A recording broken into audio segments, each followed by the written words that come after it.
friends, we're seeing red here over at the Mayday Network.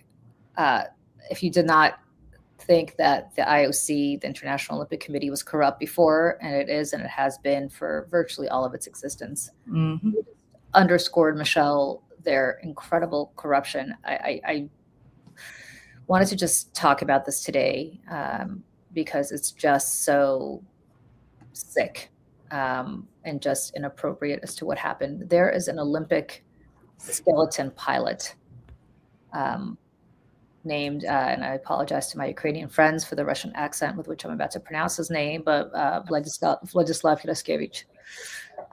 He was banned from competing at the Winter Olympics because he wore a helmet featuring images of athletes killed during Russia's invasion of Ukraine.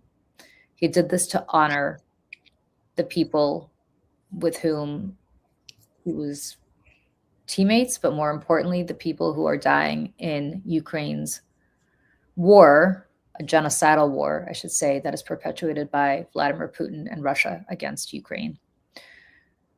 There's no black and white in this war, much like there was no black and white back during the Olympics in Germany in the 1930s when Jesse Owens performed, or competed, excuse me, he did not perform, he competed. And the Nazis treated him effectively as a non-human. There is only good and evil. And of the International Olympic Committee, which I believe has banned Russian athletes, if I'm not mistaken, Michelle, from competing under their flag. So they know that Russia did something wrong. They are taking sides, but apparently they're not allowing a Ukrainian to also express the same thing that they've expressed, which is Russia's behavior is not good. In fact, it is so bad that they're not allowing Russian athletes to compete under their flag, but they will not allow this young man to wear a helmet with pictures of his fallen comrades. I don't know how else to say this. He said he was doing this to honor the families of these victims because they could not be in Cortina right now because they're dead.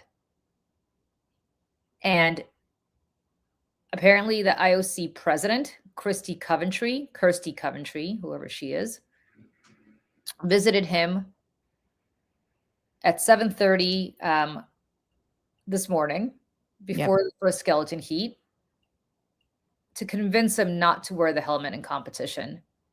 And then the IOC had the temerity to say he, quote, did not consider any form of compromise. Well, good for him. Yeah.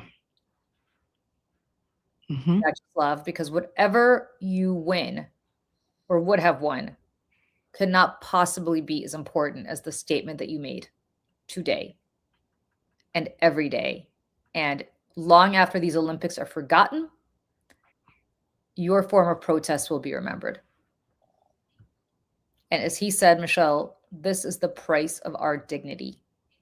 You're damn right it is. Yep.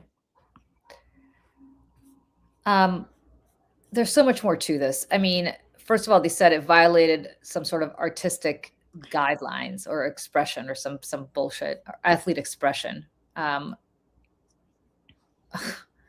mean, what is athlete expression? Can I, or may I play a video from the athlete himself? He was speaking straight to camera ahead of this decision, which just happened not too long ago. Я не хотів скандалу з МОК. Я його не створював.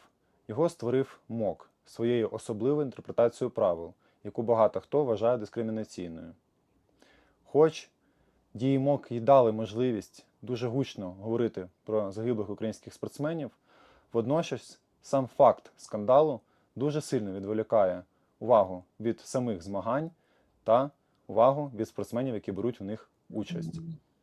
Тому я вкотре пропоную завершити цей скандал.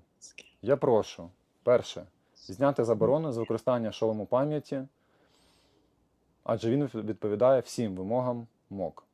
Друге, вибачитися за той тиск, який було створене щодо мене за останні дні. Третє, в знак солідарності, про яку МОК не забуває нагадувати щодня передати електрогенератори на українські об'єкти, які щодня страждають від обстрілів. Я дуже сподіваюся на швидку відповідь до початку змагань зі скелетону. He's not going to get any of that. Yeah. Well, and he, you know, that was knows. one of his final pleas, and you know, they let him know this decision minutes before the competition. Minutes before. I just want to throw up some things here. You know, he had thanked everyone. This was yesterday. I want to thank everyone for all the support we're receiving. There really is an incredible amount of it. For me, the sacrifice of the people depicted on the helmet means more than any medal ever could, because they gave the most precious thing they had.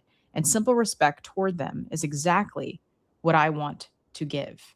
And of course, you know, spokesperson for the IOC says, you know, we cannot have 130 different conflicts featured, no matter how terrible they are.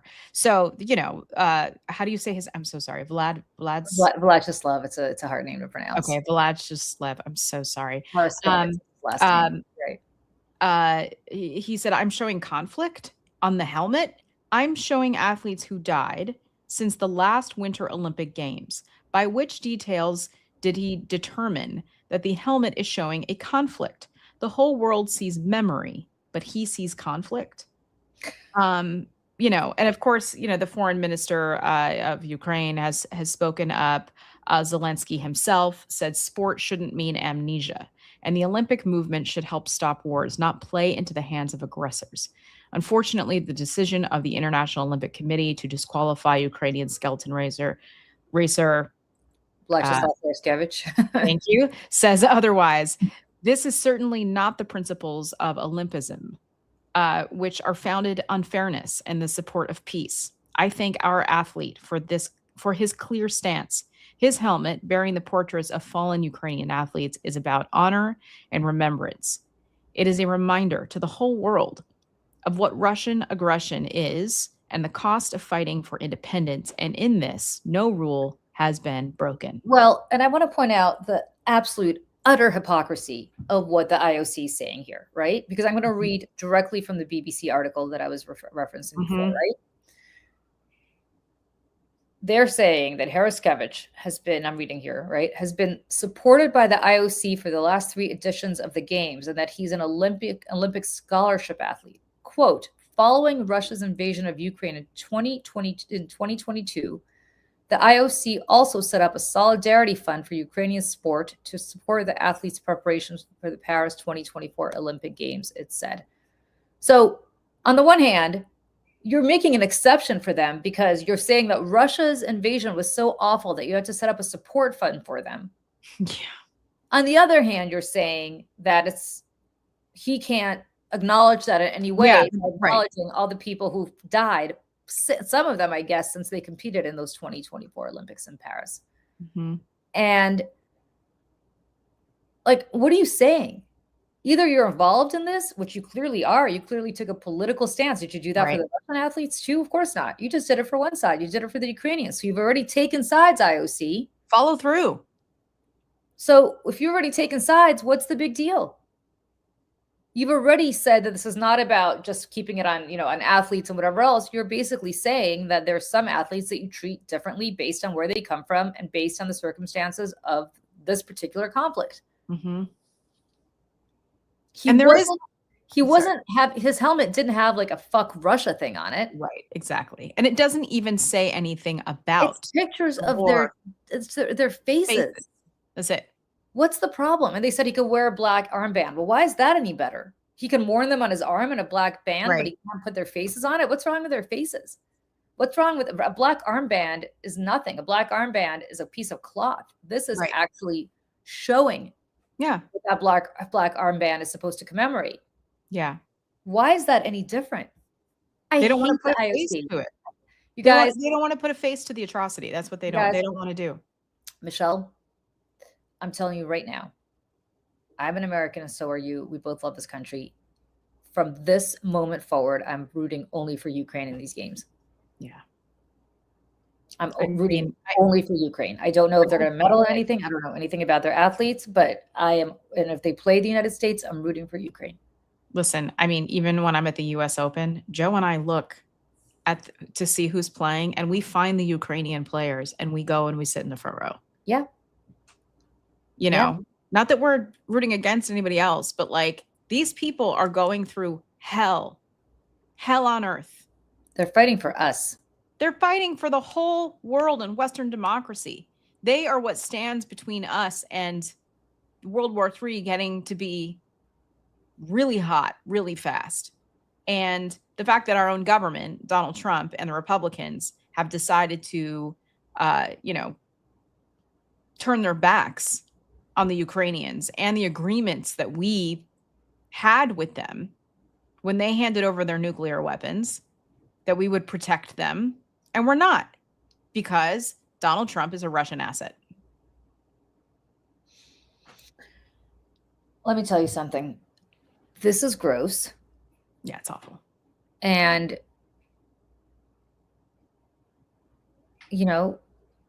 Ukrainian fans who showed up to support skeleton athlete Vladyslav Heraskevych were greeted with an IOC DQ, disqualification. He sacrificed an Olympic dream to make a statement for a war-torn country, and apparently he actually could have medaled. He had, based on his speed, prior to the actual competition, he apparently was in a position to medal. Yep. And I just want to point this out too. This is an American skater. Okay, his name is Max. Every time I see this kid, I want to cry. Both of his parents,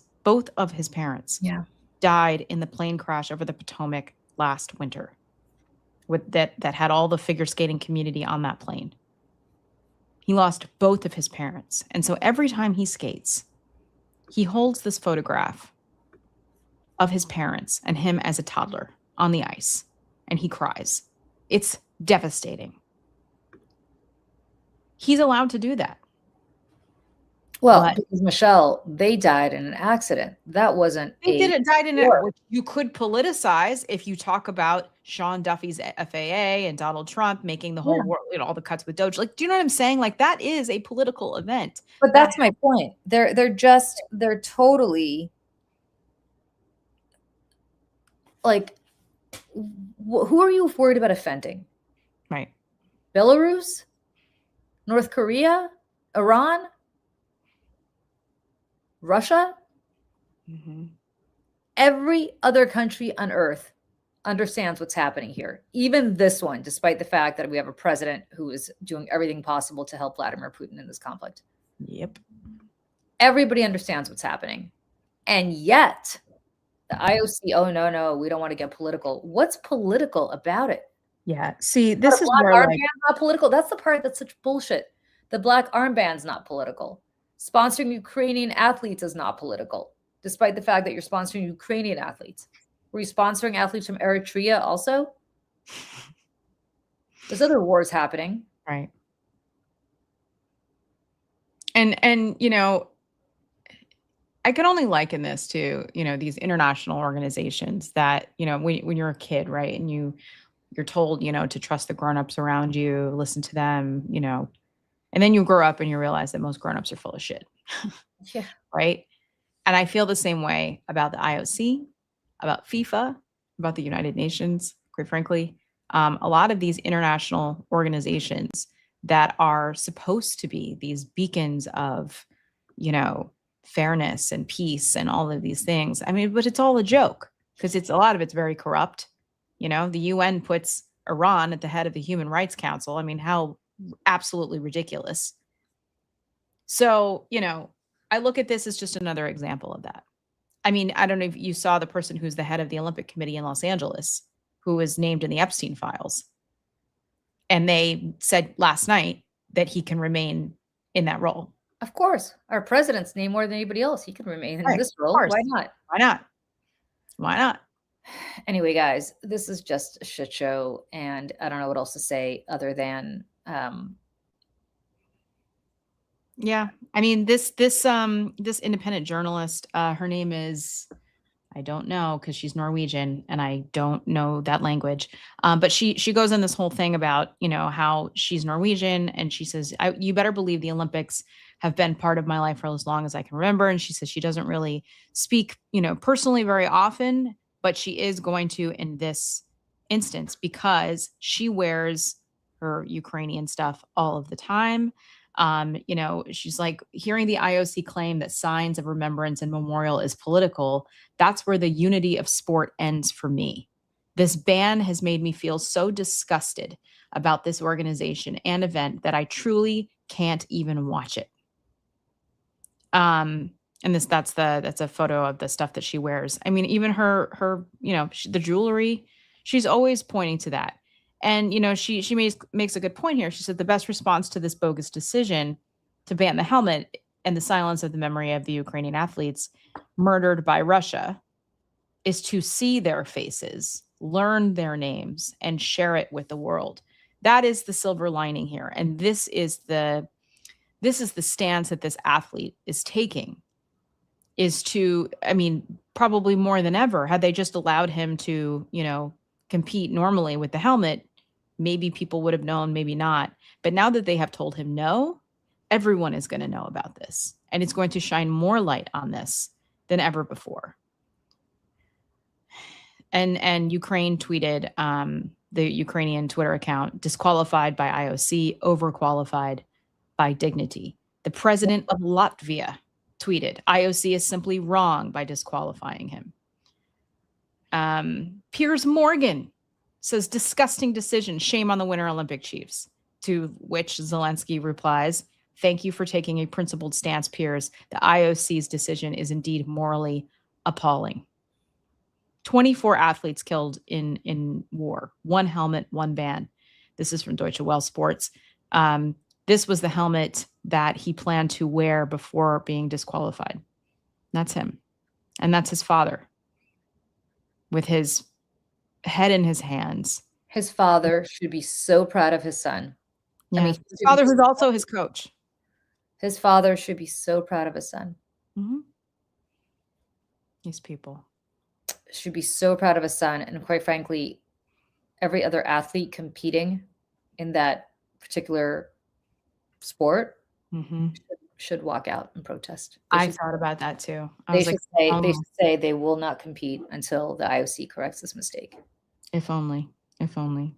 I mean, I get it. I get that you've worked your whole life for this. I get that you're there. I guess that you're ready to get on your sled and whatever. Yeah, but there are things in life more important. I'm sorry. There are. And again, to what end? We were talking this morning about, ambition, right? What will you do to debase yourself? Not that these people are debasing themselves, but to what end? Because the Olympics cannot continue in a world at war where there are nuclear bombs landing in your backyard. Do you know what I mean? I don't know who Kirsty Coventry, whoever she is, what she thinks that Ukraine is fighting for, but this is crazy. When I read this statement, so they put out a statement immediately after the decision, and she's like, it was important to see and talk to him face to face. And, she's like, we could find ways where we can pay homage to his message, to his helmet before he races. And sadly, we've not been able to come to that solution. We have these rules in place to try and be fair, also to allow for us to do both things, to allow for athletes to express themselves, but also to allow for athletes to be safe. Safe. How is that unsafe? Doesn't make any sense. For me, I was not speaking to him in that room as a president. I'm speaking to him as an athlete. I really wanted to see him race today. So what she's saying is their mind was already made up. So for her to say that he was not willing to budge, neither were they. Oh, let me tell you, Kirsty Coventry is mind made up. I'm so sorry. I forgot who Kirsty Coventry is. I just looked her up. Oh, who is it? Oh, she's from Zimbabwe. She served as the president of the IOC since 2025. She's the first woman, the first Zimbabwean, and the first African, I say that loosely, to hold the office. If anybody's listening to this and not watching, she has very pale skin and blonde hair. She is she was called by Robert Mugabe, probably one of the big genocidal monsters of the 20th century. He called her a golden girl. Cool. And awarded her $100,000 in cash for her 2008 Olympic performance. So she's been hanging out with people like Mugabe. Yeah. Again, to what end, my dear? To what end? Go find a seat next to Pam Bondi. Yeah. To what end? These people, especially women. I'm just like, there are. I think about women in these kinds of positions continuing to ignore any voice inside of them saying that this is wrong, I shouldn't do this, and instead choose power and money and proximity to power, because we have been conditioned our entire lives to think that there's only one seat for us at the table, or two seats if we're lucky. And so therefore we have to claw at each other and make bad decisions in order to get that seat.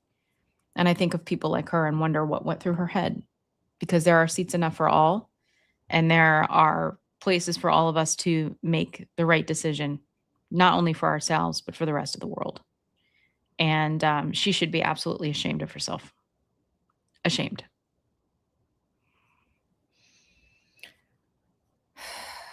Yeah, just another day in paradise. I mean, I know. Even the Olympic. I mean, and I will say this at this Olympic Games. And I actually did talk to you briefly about this yesterday.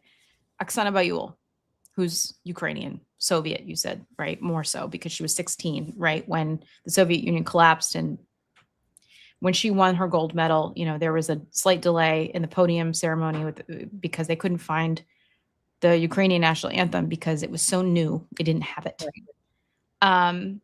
She put a thing out on her Instagram saying that, like, and maybe she was referring to this. I didn't even put two and two together. I thought she was referring to the Americans. Maybe she was referring to everybody, but saying basically like sports is not a place for this. And we all need to like kind of be quiet. And, and I responded, I was like, I have watched you my whole life. I've been such an enormous fan, but like for all of us to remain silent in these moments of the world's worst atrocities, our parents, or not our parents, our children, our grandchildren will come to us one day and ask us what we did. When were the Berlin Olympics? 1936? Something like that, yeah. Should you have been quiet there too? Right. I mean, these people. Anyway. I'm just like pick a side, but like pick a side. Do you know what I'm saying? Pick a side. Like, yeah. Don't just suggest the side. Yep. Actually pick one and stand there and do everything you can to hold the line. Yep. Because otherwise you are a coward and you are complicit. You are complicit in fascism. You are complicit in genocide. You are complicit in the fall of democracy around the world. And without that, none of this exists. None of the comforts, none of the happiness, none of the freedom that any of us enjoy in any capacity. These people need to pull their heads out of their asses and follow through. I really, I've had enough. I've had enough. I've had enough, Julie. Well, I'm done with the Olympics. I really am. I'm done with the Olympics. Well, I mean, and listen, I know how much you love ice skating, Michelle. But well, I do, and I'm actually really angry about what happened last night yesterday with the ice dancing. There was some nefariousness going on, and that's a whole thing. And if you follow ice dancing and the American team, you know exactly what it is that I'm talking about. There was a time in the judging where they used to take out the top score and the bottom score, right? So that like one judge couldn't like give some crazy score and like, pull right. Somebody. And that's what the French judge did. And with a couple representing France who both it was a very controversial story.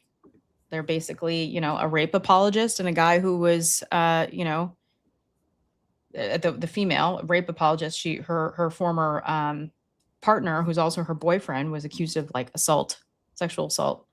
And then her other partner, accused of all kinds of like misogyny and controlling behavior from his former partner. They got together, and in less than a year, and they won the gold medal last night. And people don't think that they should have, especially when you look at the scores and the numbers and what certain judges were giving certain scores.